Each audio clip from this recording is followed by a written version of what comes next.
चंद्रपूर शहरात एक आगळीवेगळी घटना घडली। चक्क नागरिकांनी भूमिपूजन आणि उद्घाटन कार्यक्रमाला विरोध करून तो रद्द पाडला। चंद्रपूर महानगरपालिकेची निवडणूक जवळ येताच लोकप्रतिनिधींनी उद्घाटन आणि भूमिपूजन कार्यक्रमांचा धडाका लावला आहे। यातच चंद्रपूर शहरातील तुकुम भागात भूमिगत नाल्याच्या भूमिपूजनावेळी नागरिकांची संतप्त भूमिका पाहायला मिळाली। चंद्रपूर महानगरपालिकेची निवडणूक जवळ येताच लोकप्रतिनिधींनी उद्घाटन आणि भूमिपूजन कार्यक्रमांचा धडाकाच लावला आहे।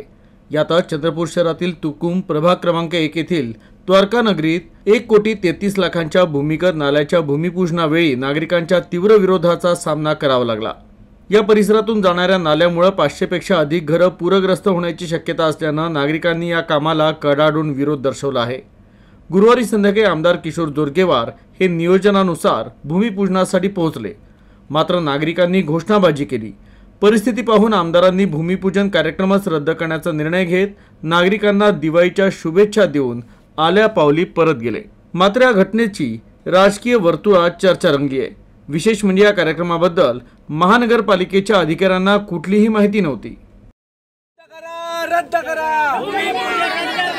रद्द करा,